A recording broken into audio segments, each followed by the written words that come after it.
This company I'm going to talk about today is a juicy dividend payer. It pays nearly 8% a year. And if you are an investor that focuses on that income portion of the portfolio, it's definitely going to be a video you want to watch. This is going to be a continuation of my bull and bear case on a company with the objective to get all of the information out in 5 minutes or less. There was a very positive reaction to the first video I did, which was on Alimentation Couche-Tard, which I will drop a link to above. And I'm pulling the next stocks I'm going to go over directly out of the comments. This was a very heavily demanded company.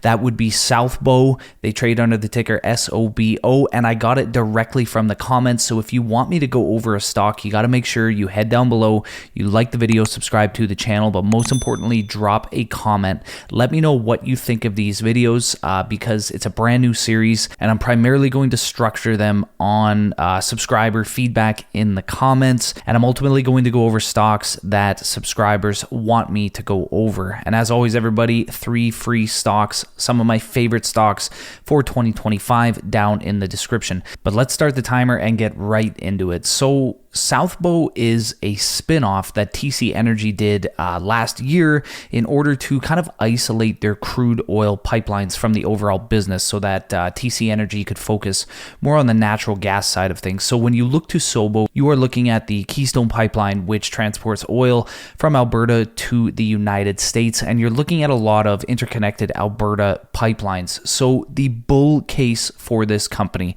it would primarily be that dividend. This is going to be a company that does not provide much in terms of capital appreciation for its share price, but it does provide effectively a market returning dividend of anywhere from 7 to 8% right now. And I believe the main bull case for this company is going to be the sustainability of that dividend. The Keystone has very high system operating factors, around 95%, which effectively says that the pipeline operates without issue 95% of the year, and they do have rock solid long-term contracts with producers, which should keep volumes steady. Volumes are increasing year over year, but overall, what you're going to be looking for with this company is the dividend, the distributable cash flow paid out to investors. This pipeline is very hard to replicate, especially in this environment where pipelines are really not all that easy to get built. We've witnessed this a lot in Canada. It's actually why we're in a bit of trouble now in terms of reliance on the United States. But these pipelines are very hard to replicate, which pretty much leads to a dominant moat for this company. The company pays out a $2 annual dividend. This would work out to be around $416 million a year. And as of the end of 2024, the company reported distributable cash flows, which would effectively be those cash flows that are able to be distributed back to shareholders, of around $608 million. So we're looking at a payout ratio in the mid 60% range, which is very reliable for this company. It should be able to provide that higher yield moving forward. In terms of dividend growth, it's fairly difficult to know what to project because this is such a young spinoff. We're going to need to see probably a few years of dividend history, but the company has mentioned themselves that the dividend is going to be the prime measure of returns for this company, not necessarily share price appreciation. So the main bull case is you are getting a pipeline that will very likely never be replicated. It has extremely high efficiency, is almost always running at near 100%, and ultimately it's one of the only ways, the main ways to transport crude from Alberta to the United States. So this moat is arguably never going to be touched, which is why the company did end up spinning out and why it is so popular at this time. So the bear case for Southbow, obviously it would be the reliance on crude oil. The Keystone primarily transports crude oil. The overall demand for crude is up in the air really as we look long term. Decline in crude oil demand would ultimately hit the pipeline. It would probably hit its volumes.